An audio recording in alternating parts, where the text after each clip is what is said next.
parce que ce sont de véritables survivants de l'extrême. Ils ont mis en place des stratégies incroyables pour s'en sortir dans les endroits les plus durs. En réalité, ce sont des feuilles atrophiées. Elles sont devenues les plus petites au monde, de manière à ne pas être gourmandes en eau. C'est compliqué dans les déserts. C'est stratégique. C'est une manière pour lui de se procurer de petits parasols portatifs qui vont couper les rayons du soleil et ménager à l'intérieur du cactus et de son corps en permanence de petites zones d'ombre.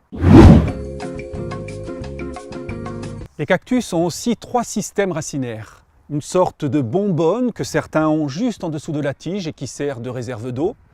Un autre type de racine qui va partir très profondément et qui va aller chercher hypothétiquement une nappe phréatique pour aspirer, comme dans une paille géante, l'eau qui même dans les déserts peut se trouver très profondément en sous-sol. Et puis des racines superficielles, et c'est la plupart du temps le cas, qui sont très près du sol, qui ne vont pas vraiment s'enfoncer et qui vont aller capter, aspirer la moindre goutte d'eau lorsque la pluie va pouvoir parfois tomber dans des temps favorables.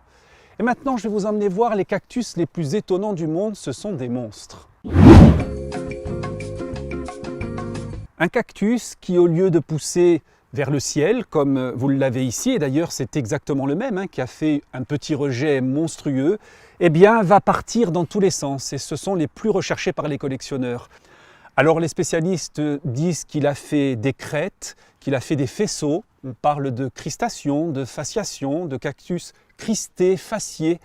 Il fait sa photosynthèse très normalement, un peu moins de fleurs, mais lui aussi c'est un sacré survivant de l'extrême.